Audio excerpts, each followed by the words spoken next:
Hello. As you can see, I'm dressed very lightly today. It's a beautiful summer's day here, well, early summer's day, and I hope it's nice wherever you are. Today I want to continue the conversation about building the A team, and I titled today's video "Learn from a Master." Now the master isn't me. I'm just plagiarizing here. I remember the first time I read Verne Harnish's book, Mastering the Rockefeller Habits. Its simplicity really astounded me. And then if you can get a copy of it, track it down and get a copy of it, or his subsequent book, Scaling Up, I strongly recommend that you read them. And when you think about the Rockefeller Habits, one imagines it's going to be all about money, but not at all. In fact, it's about something very, very different. It's about people, about clarity, about transparency, responsibility, accountability, congruence, alignment. So basically, all the things that we talk about, and we talk about in being in a good team, he was talking about years and years ago. Now, I'm not sure whether or not Verne Harnish's book is actually representing what Rockefeller actually said, but I think it is. The book offers a blueprint for building a world-class culture and a world-class business. And I want to read to you the key elements in what he says, what Rockefeller was saying. The first one, the executive team is healthy and aligned and has healthy and solid communication patterns.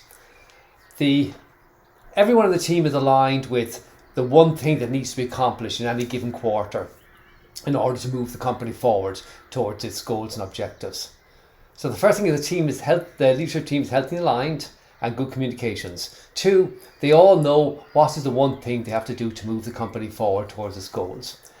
They've got a good communications rhythm. So information moves freely throughout the organization. It's accurate and it's quick and it's meaningful. Every area this is a really important one. Every area of the organization has a person who's assigned with accountability for ensuring the goals of that part are met. Right down to, I believe, in fact, he used to have a name beside every line on the profit and loss account. So literally, there was no ambiguity, there was no confusion here about who was responsible for what. It was crystal clear who had to do what and who owned it.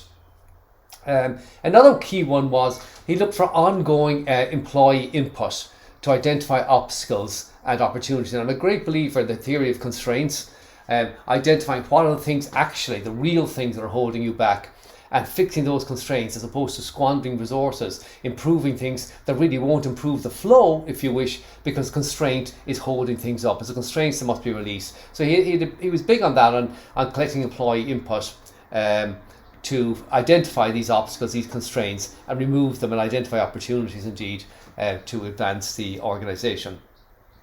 And the next one is like absolutely critical. Reporting and analysis of customer feedback data was as frequent and as accurate as the financial data.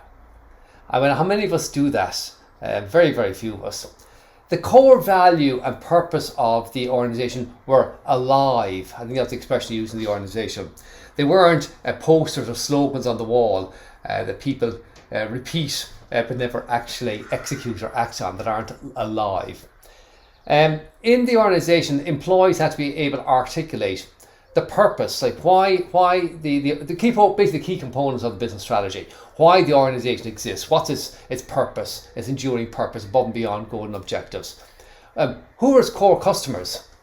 What's the brand promise? What promise is actually being made to those core customers? And what's the elevator pitch?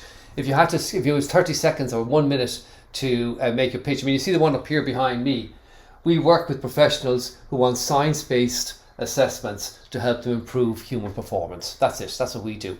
So what's your elevator pitch? The 10 second, the 20 second, the 30 second thing, that's what we do. And you can say it very, very clearly.